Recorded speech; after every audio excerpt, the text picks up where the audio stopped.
This is a recent crime scene. This is a truck driver who is getting arrested on the border to a small country in Northern Europe. And the crime is illegal smuggling of butter. So, why would anybody smuggle butter into a country? Well, it's because it's all gone. There's no butter in the stores. People ate it all, and they want more. So, this kind of strange story started 3 decades ago in 1984, and this is the year that George Orwell chose for his novel 1984 about Big Brother. So in the same year, fittingly, a large campaign was launched by the American government to teach people to fear fat, with no real proof that this could help prevent heart disease. And in hindsight, it's kind of easy to see the problem is that if you eat a lot less fat, you will eat more carbohydrates, your blood sugar will go up, your fat-storing hormone insulin will go up, and this is what happened. So this is obesity statistics from the US in 1985. The white states, we don't have any certain data, but in the blue states, there are around 10% obesity. So let's move ahead 2 years at a time. Have a close look and see if you can spot the difference. 87, 89, 91, 93, and 1995. And there's a new color covering half the nation, dark blue. That's over 15% obesity. So it's up 50% in a decade. Let's move on. 97, 99, 01, 03, 05, 07, 09, 2011, 2014. And it's, yeah, we're in Colorado. It was still yellow, but that's still 20% obesity. Is twice what it was just a few short decades ago. Orange, 25%, red, 30%, and black, 35%.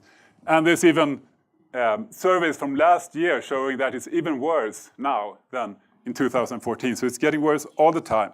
Obese Americans have become common. In just a few decades, obesity rates have tripled in 1 generation, and we have a giant problem that's not going away. It's getting worse. Extreme obesity is exploding in America. So how can we stop this? Turn it around. Maybe we can learn something from where I come from, which is a tiny country in Northern Europe called Sweden. And there are 9 million of us, and we're known for 3 things now. First one is the pop group ABBA. Second one is the Nobel Prize. And the third one is fad diets. This is an article from The Lancet a few years ago called Fad Diets in Sweden, of all places. And these authors were horrified by the popularity of something really dangerous called LCHF. It was so popular in Sweden and looks like this. And as you can see, it's quite toxic.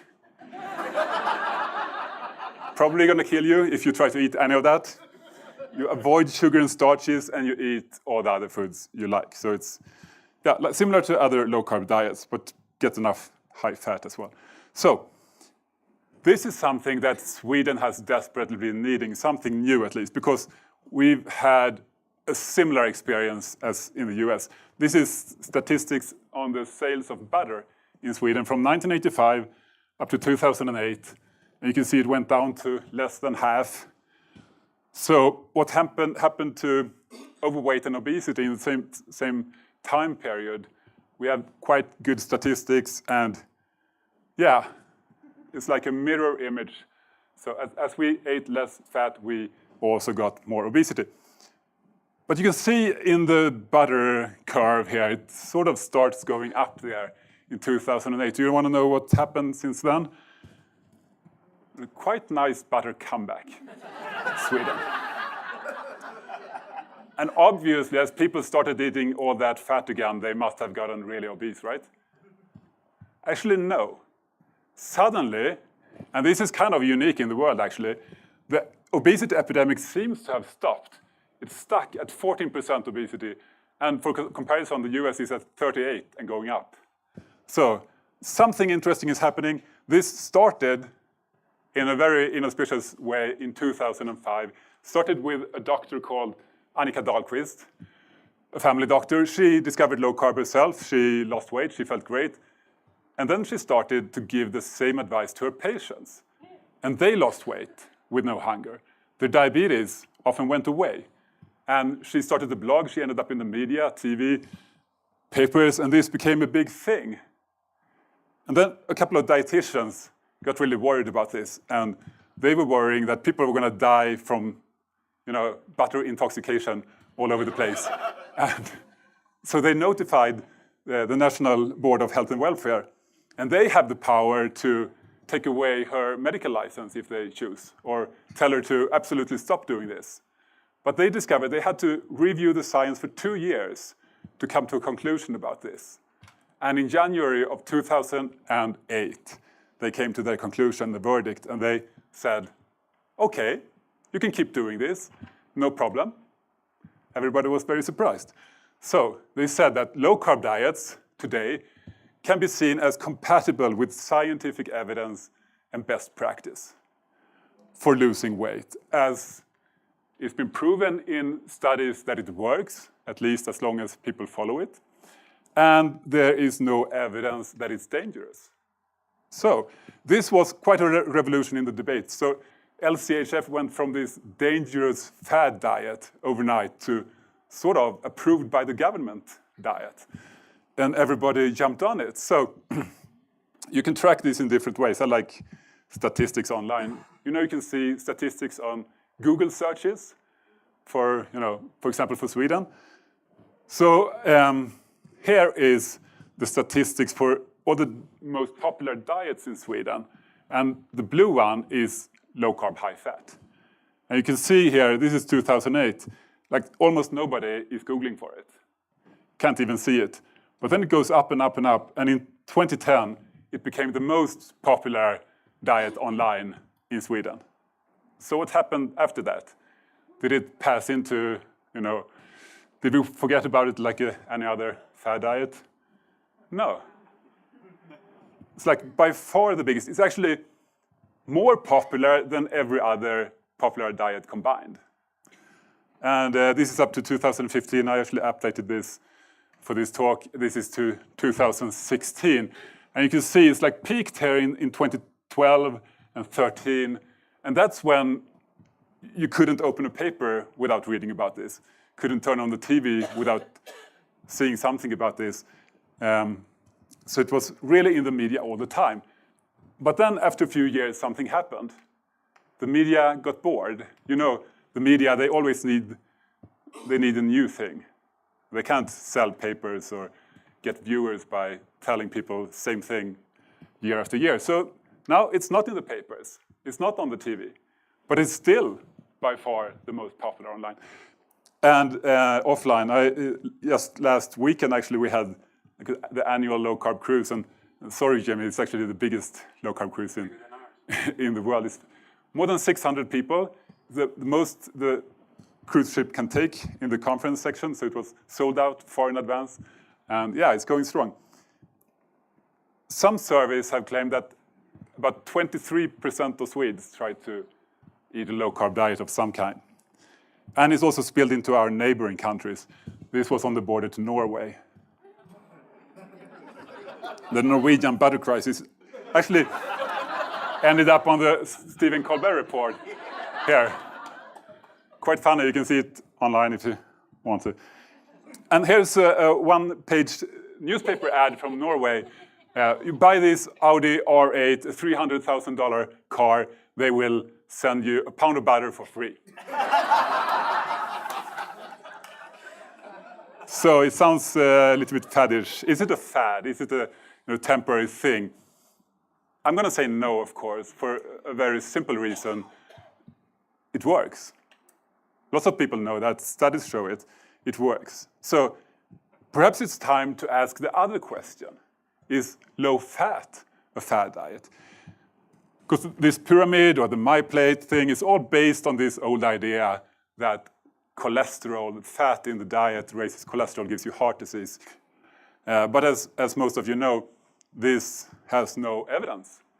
In fact, if you look at all the evidence, there's no significant association even between eating butter and heart disease. And you've never been able to show that it gives you heart disease. So for example, a professor in Sweden called Göran Berglund, he said this: 2 generations of Swedes have been given bad dietary advice and have avoided fat for no reason. It is time to rewrite the dietary guidelines and base them on modern science. Okay, so this is what's been happening. More butter. The obesity epidemic halted.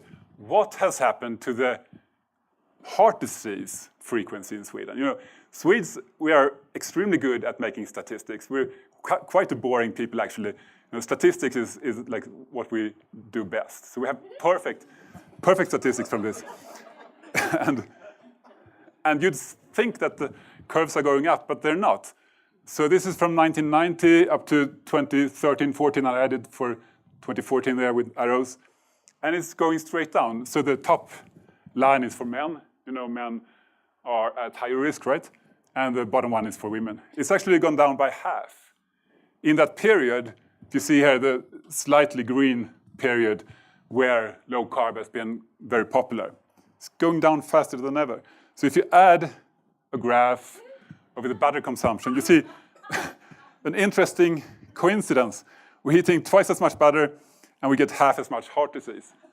So it's like another paradox to add to the thousands of paradoxes out there when it comes to saturated fat and heart disease. Of course, it's not a paradox, it's just a sign that the theory is wrong. So we have a paradigm shift going on all across the world. This is just an example of it. Used to believe that saturated fat was bad. We're going to see it's safe.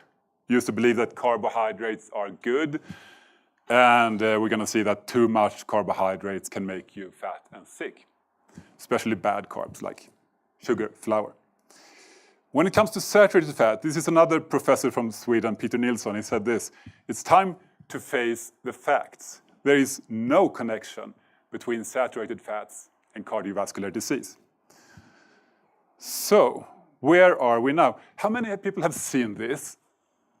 The headline says, Sweden becomes the first Western nation to reject low-fat dietary dogma in favor of low-carb, high-fat nutrition. How many people have seen it? Quite a few people. 53,000 shares on Facebook, quite a lot. Unfortunately, or you know, reality is this is not true. We have the same, basically, guidelines. What this is referring to is this: a government expert review about dietary treatment for obesity.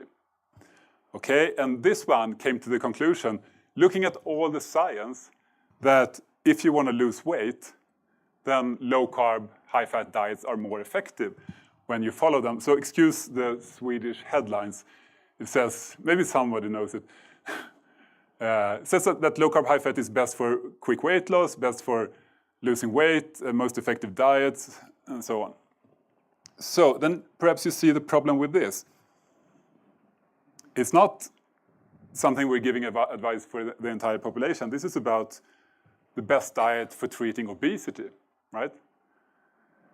Even though like half the population are at least overweight in Sweden, so maybe it wouldn't be so bad. But the thing is, what we have proven, what there is evidence for, is that low carb is more effective for weight loss. So we're at least 20 randomized controlled trials showing this. People losing more weight on low carb. But still, even in Sweden, people are taking a long time changing, because when someone goes to their doctor or their dietitian and asks for help, right? They don't often get told to eat low carb. They get told to eat less calories, move more, which is basically this advice that has been shown to lose over and over again when you compare it to low carb. So quite sad. And when people fail doing this, which most people do eventually, we don't say, okay, let's try low carb instead. No. What do? We advise them to have surgery bariatric surgery, where they cut away a big part of the stomach, part of the intestines. Is there a disease in these organs? No. These are healthy organs that we are removing, right?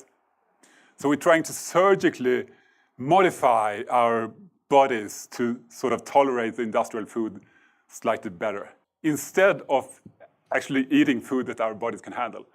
I think that's a bit crazy. And the most common argument for this, for people defending it, is that, okay, the people who end up on the operating table, they have already tested everything else, right? So this is the final solution. There is nothing else.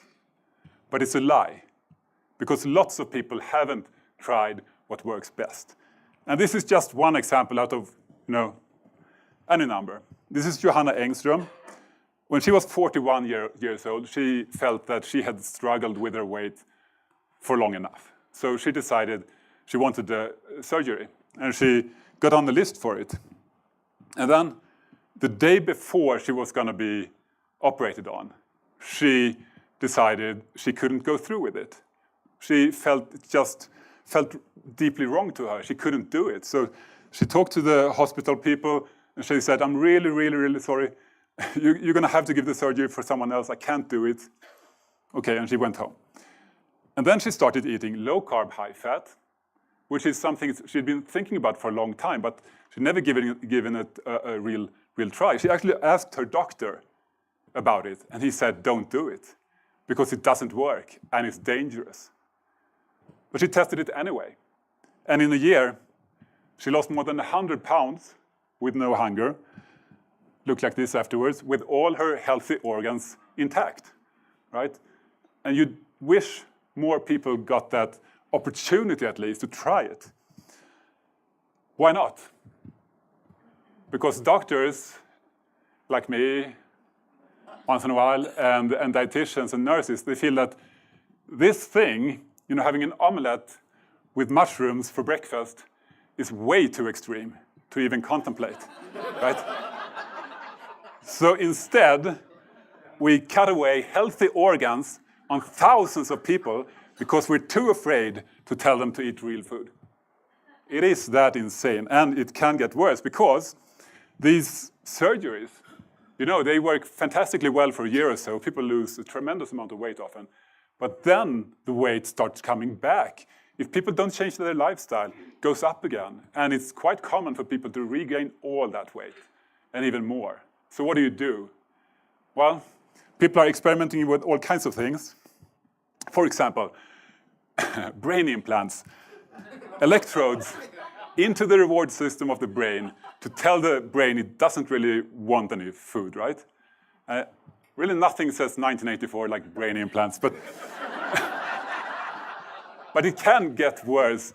Another quite popular, amazingly, so a popular option now is to put a tube into the stomach that hangs out underneath your clothing, right?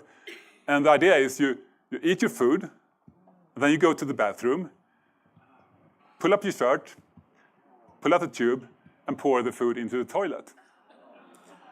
So it's like doctor-prescribed bulimia, right? Yeah.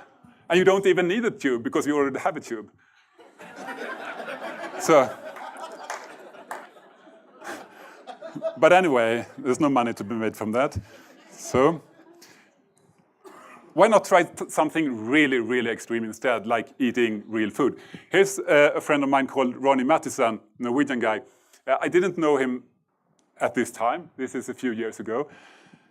But I know him now. He got tired of being overweight, so he wrote on his Facebook page, can you possibly lose 20 pounds in 10 weeks? Is it possible? And a friend answered, yeah, it's possible with low carb. So Ronny tested it, and he did something unusual first. He took a picture of himself in underwear before and after, and then he put these images into his computer and made it calculate how he looked in between the images. So it's like a movie. Check it out. This is Ronny while he's eating all the low-carb, high-fat food he wants. And the fat sort of melts away. 70 pounds, here's from the side. Pretty cool, right? Well, of course, it doesn't work this well in everybody, but it works really well in a lot of people, and it's worth testing it. Of course, it's not just about weight. You know that. This is about health, at least as much, and especially diabetes. So diabetes is diseases where you have too much sugar in your blood, of course. And the sugar in the blood comes from the carbohydrates we eat, right? It's what turns into sugar. So in 1985, we had 30 million diabetics type 2 in the world. How many people are there today? 450, 14 times more in just a few decades. It's insane, and it's just going up. 2040 prognosis, 642 million. So like a large part of humanity. And they're not getting well. They're getting sicker every year. They get complications, blindness, dementia, heart disease, kidney disease, amputations. And it could all be because they get sick. Dietary advice. Diet pyramid, the bottom is starchy foods, the exact foods that raise the blood sugar. And of course, if you look at the My Plate, same thing. It is sugar, starch, and sugar again. And I get kind of depressed. I get really depressed, actually, when things get worse. We're supposed to, move into a beautiful, bright future, right? Things are supposed to get better. But sometimes things get worse. 100 years ago, people treated diabetes completely differently. Before we had modern drugs to cover the problem, before we were afraid of fat, here is a cookbook for diabetes from 1917. You can read it online if you like. I'm just going to show you the most interesting thing, which is page 12 and 13. To the left, the foods you are supposed to eat. To the right, the foods you are not supposed to eat. So have a look to the right. Foods that you should not eat. Number 1 is sugar. Number 2 is starchy foods. And you have examples like flour, bread, biscuits, rice, and macaroni, what we call pasta today. Check out the headline on this page. Foods strictly forbidden, which is now the base of the food pyramid, the largest part of the My Plate, When we have an explosion of diabetes all around the world, people are getting sicker and sicker. I don't think that's a coincidence at all. I think it's the cause. So look to the left. What were people supposed to be eating back then? What is it? Butter, olive oil, cheese, meat, fish, and eggs. Yeah, and if we only add a bunch of vegetables to this, then it's low carb, high fat, right? Same advice I've given to patients for 10 years. And everybody with diabetes who tested this got better blood sugar. And it's not strange, because blood sugar comes from the carbs you eat. Take them away, you bring down blood sugar. It just makes perfect sense. It's not rocket science, but there is science. So I'm not going to go through all that. I don't have the time, unfortunately. You can read it on my website if you like. I'm sure other people are going to talk about it. But you actually don't need, if you don't want to, you don't need to read a lot of science. You can test this yourself with a simple blood glucose monitor. So here's food I had a while back. Here's a big piece of meat fried in butter. We have a few grams of carbs from vegetables fried in butter.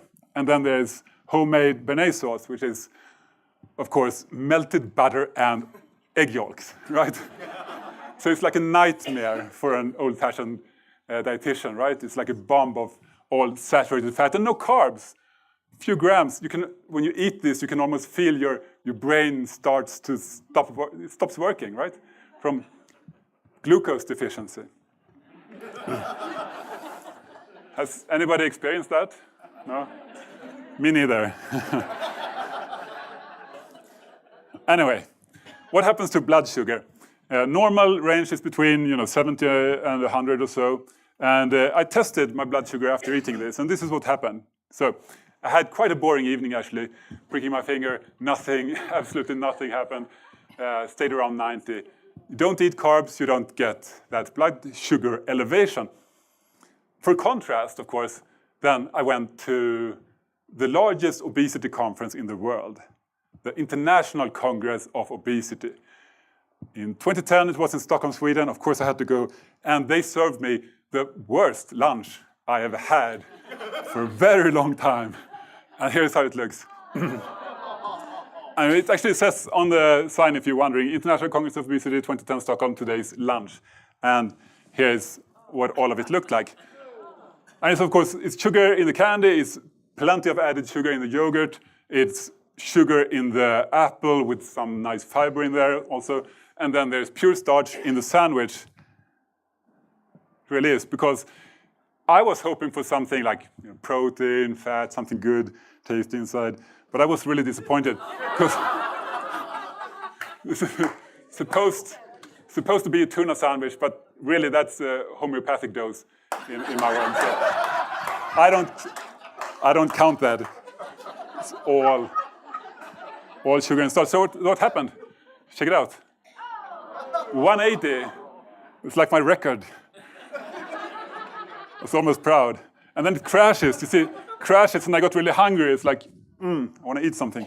I didn't, but you know, that's what happens. You feel full for 15 minutes, and then you feel hungry again, and you gain weight.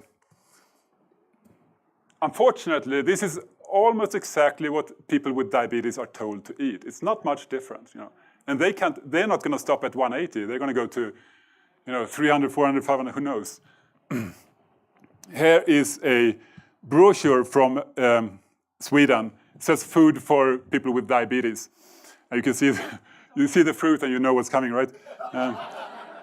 It says foods that raises the blood sugar slowly is good. And what is that? Fruit, rice, pasta, potatoes, and bread. Oh, it does. It raises the blood sugar for sure. So who gives out these brochures for free? Who is printing them? It is a pharmaceutical company, right? So they sell drugs for lowering blood sugar, and then they hand out brochures to help people raise their blood sugar. So people with diabetes get sicker, blood sugar goes up, they need more drugs, company makes more money, shareholders are very happy, everybody else loses. I don't think pharmaceutical companies should have anything to do with dietary guidelines or lifestyle guidance at all, because they are misaligned. This is the biggest diabetes conference in the world. It's in Vienna this year. I went there, I had lunch. Here they're serving the lunch. Guess what's in the bags? Another fantastic lunch. And of course I had to test my blood sugar. So it can feel like total darkness, but at least there is some sort of hope on the horizon, perhaps. I went to a low-carb, high-fat conference in South Africa last year. How many people were there? Quite a few, yeah. That lunch did not look the same. Now here's pictures from that conference. Real food that helps people get a good weight, good health. So these people don't get it. This is the largest obesity conference in the world, and they're serving food that makes people obese, right? And here's the largest diabetes conference, and they serve food that gives people diabetes. It's crazy. And here is the biggest low-carb, high-fat conference, and they serve good food, so always something. Quickly, this is another hopeful sign from Sweden. It's official government guidance for people with diabetes, what to eat. And they actually say now that at least a moderate low-carb diet is an excellent choice for people with type 2 diabetes. So we're moving in the right direction. We had this government thing saying that it's okay to give this sort of advice in 2008, and then it's okay, moderate low carb is good for diabetes. Strict low carb is the best way to lose weight. At least some movement, right? And one of the government experts, a professor, Fredrik Nyström, said this: when all recent scientific reports are lined up, the result is clear. Our deeply rooted fear of fat has been a mistake, and you don't get fat from eating fat, just like you don't become green by eating vegetables. some hopeful things happening. And of course, this is an international thing. It's obviously not just in Sweden, it's all over the world. This is 1984, and I'm sure many of you saw this, 2014, eat butter. And it says below there, it says, scientists labeled fat the enemy, why they were wrong. And this stuff that's going on is really important. Here's why it's important. This is My Westerdahl before and after she started eating low carb, took control of her sugar addiction and lost 174 pounds. Actually, she's lost 200 pounds now. This is Marie Serman, who didn't just lose weight, but she also lost her type 2 diabetes. Seems to be gone. And this is Josefin Larsson, one of all these young people with weight issues. And she never had to be hungry to become thin again. And of course, more people need to get the chance, right? So how do we, people in this room, other people, how can we help this to happen sooner? Because there is quite a lot of resistance, right? These huge companies, they want to maintain the profitable status quo, just like the cigarette industry 50 years ago. So a lot of the change has to come from the bottom, I believe. And I started a blog to do my little thing in Sweden 8 years ago. And it's been an exciting journey. I knew nothing about blogging when I started writing. Lots of people write better than me. And of course, lots of people dress better than me, which can be important. This is the biggest blogger in Sweden. She's called Kinsa. And I thought, they share their daily outfits and lots of people turn up to look at it. And I thought if I did the same thing, surely, must work. But yeah, it's kind of a failed experiment. So I had to move on from that and write about things I know about, like diet and health. Boring stuff. But still, it's boring stuff, but 500 people showed up every day after a month. And after 1 year, 5,000. And then suddenly tens of thousands. And then I tried to do an English version of the blog called Diet Doctor. And now it's 100,000 people every day. So people want to know about this. And we can make a difference using the internet. We have enormous possibilities. Nobody had these kind of possibilities before, right? And yeah, this is in Sweden, low carb, high fat, by far the biggest for a long time. What about the US? Here is US Google searches for LCHF. It starts in 2011, so a bit later, but you see it's going up quite fast, right? And I like the term LCHF. It's not branded, it's just saying what it is, right? Low carb, high fat, hard to not understand. So, okay, so lots of people seem interested in this. There's this opportunity to help a lot of people. Here's the clinic where I worked for 9 years. And I saw patients, one person at a time. But what if you believe that it's possible that you can help 10 people in that time? Or maybe 100 people, maybe even in the future 1,000 people, who knows? Can you still do it? I sort of felt like if I believed in that myself, I had to quit and focus all my attention on these other things. So I did. A year ago, I quit this job, which I did love, for something I love even more, which is this American English site. And of course, I also know that one person can't really change much in the world. It's just too much. But perhaps you can start an organization that can grow and really make a difference. So that's what I wanted to do. And if you want to build an organization, you want to hire people, pay them fair wages, you need revenue, right? I don't want to have ads. We have 0 ads. Hate ads. Don't sell any products actually either. I don't really like that either. And most importantly, we take no money from the food industry or pharmaceutical industry. That's like the fastest way to get corrupted, right? So what we decided to do is we give away everything people need for free, but then we have like a membership section with extra stuff. If people are interested or they just want to support this. And even that is free for a month to test it. So we started that a bit more than a year ago. We like interviews, presentations, movies, video courses, stuff like that. And a lot of people said, this is never going to work because everything has to be free all the time on the internet. Nobody's ever going to pay for anything there. But we tested it anyway, free for a month, $9 if you want to stay after that, per month, like Netflix. Love Netflix. So what happened? Actually, the people who thought that nobody would ever sign up were wrong, because we hit 14,000 now. Wow. And you can do the math. It's quite a lot of revenue. So what do you do with that? Well, we use all of it to reach our goal, which is to help people. So we're 6 people working full-time. We're 1 working part-time, and many, many people freelancers. So Simon is a full-time employee, for example. Max here and Isabella, freelancers, coming here, recording stuff. And the cool thing, I think, is that we are only funded by the people. So our only interest, our alignment is to help people, right?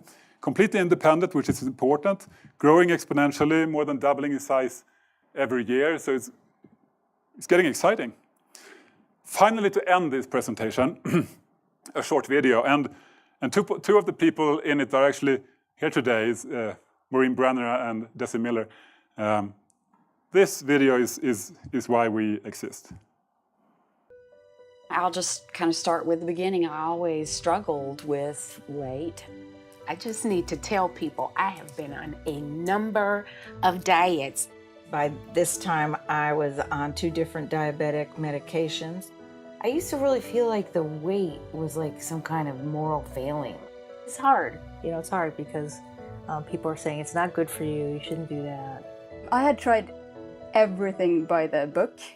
Here's another doctor. He's going to tell me I need to eat 800 calories and exercise an hour a day. Every diet I've been on, they always tell me, lower your fat.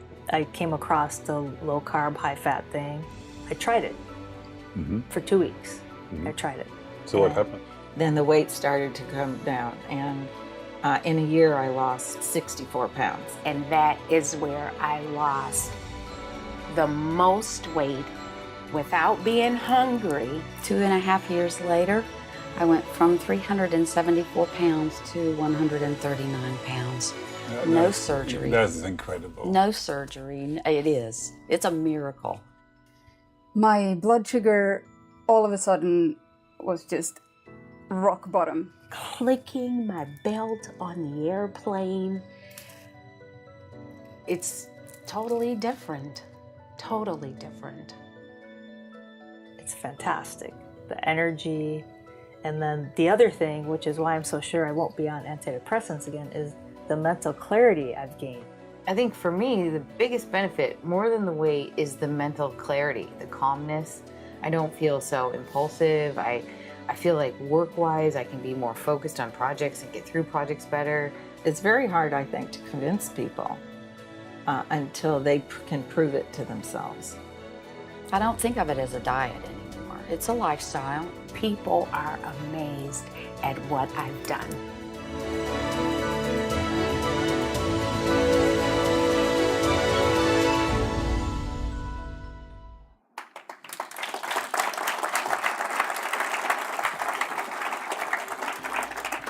So what we want to do is to make these journeys simpler, to make low carb simple, to empower people everywhere to revolutionize their health. And you can be a part of that too. Thank you very much.